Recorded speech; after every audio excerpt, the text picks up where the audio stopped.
وَاعْبُدُوا اللَّهَ وَلَا تُشْرِكُوا بِهِ شَيْئًا، یعنی جو شرک کرے گا وہ سب سے بڑا گناہگار ہوگا۔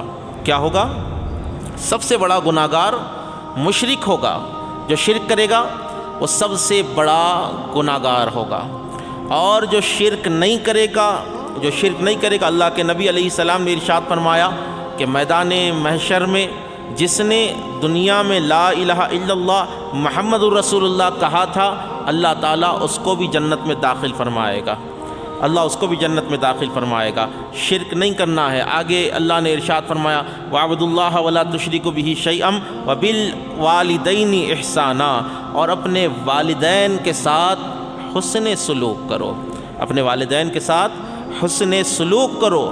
تو اس حکم سے، اس حکم کا درجہ معلوم ہو رہا ہے اس آیت سے کہ اللہ تعالیٰ کو ایک ماننے کے بعد، اللہ تعالیٰ کی عبادت کے بعد، اللہ تعالیٰ کی عبادت کے فریضے کے بعد، اللہ رب العزت نے قرآن مقدس میں ایک اور جگہ ارشاد فرمایا وَمَا خَلَقْتُ الْجِنَّ وَالْإِنسَ إِلَّا لِيَعْبُدُونَ، کہ ہم نے انسانوں کو اور جناتوں کو اپنی عبادت کے لیے پیدا فرمایا۔ ساری کائنات کو پیدا کیے جانے کا مقصد اللہ کی عبادت ہے۔ کیا ہے؟ ذرا بولیے، اللہ کی عبادت ہے۔ ذرا غور سے سنیں، جو سن رہے ہیں درود شریف پڑھے اللہم صلی علی سیدنا محمد وعلی آل سیدنا محمد وبارک وسلم۔ اللہ کی عبادت مقصد تخلیق کائنات ہے۔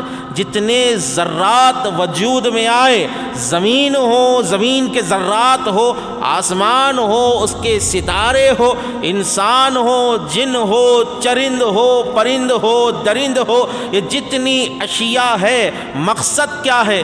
مقصد کیا ہے؟ اللہ کی عبادت ہے۔ وما خلقت الجن والانس الا لیعبدون، کہ ہم نے انسان کو، جنات کو ہماری عبادت کے لیے پیدا فرمایا۔ اس کے بعد میں اللہ رب العزت نے ایک اور جگہ ارشاد فرمایا یسبح للہ ما فی السماوات وما فی الارض، زمین و آسمان کے جتنے ذرات ہیں وہ سب اللہ کی تسبیح بیان فرماتے ہیں۔ ہر شے اللہ کی تسبیح بیان کر رہی ہے۔ جب ہر چیز اللہ کی تسبیح بیان کر رہی ہے تو اللہ رب العزت نے ایک لاغر انسان کو کیوں پیدا فرمایا؟ اللہ نے ایسی شے کو کیوں وجود بخشا؟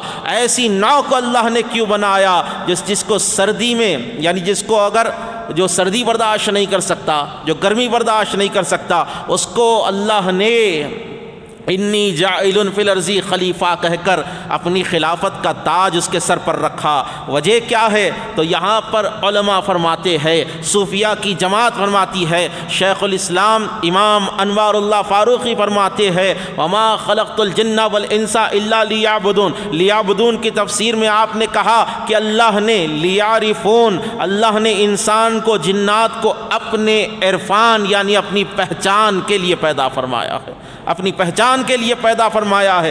عبادت میں جب تک عرفان کی جھلک نہ ہو اللہ ایسی عبادتوں کو قبول نہیں کرتا۔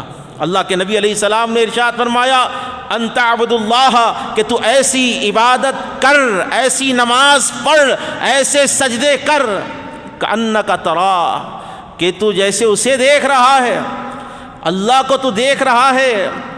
کہا کہ اگر تجھ سے یہ ممکن نہیں تو یہ جان لے وہ تجھے دیکھ رہا ہے، یہ جان لے وہ تجھے دیکھ رہا ہے۔ تو ایمان لانے کا مقصد کیا ہے؟ ظاہری آنکھ یہ دنیا کو دیکھ رہی ہے، لیکن جب دل کی آنکھ کھل جاتی ہے، بصیرت والی آنکھ کھل جاتی ہے، تو اس سے اللہ کی قدرتوں کا مشاہدہ ہوتا ہے، اللہ کی قدرتوں کا مشاہدہ ہوتا ہے۔ بات حاصل کلام کی طرف لے جا رہا ہوں۔ اللہ تعالیٰ کو ماننے کے بعد، اس کی صفتوں کو ماننے کے بعد اللہ رب العزت نے کہا وَبِالْوَالِدَيْنِ إِحْسَانًا، اپنے والدین کے ساتھ حسن سلوک کرو۔ تو اس سے معلوم ہو رہا ہے کہ سب سے پہلا آپ پر اللہ کا حق ہے، اس کے بعد میں اپنے والدین کا حق ہے، اس کے بعد اپنے والدین کا حق ہے۔ ایک بات کہتا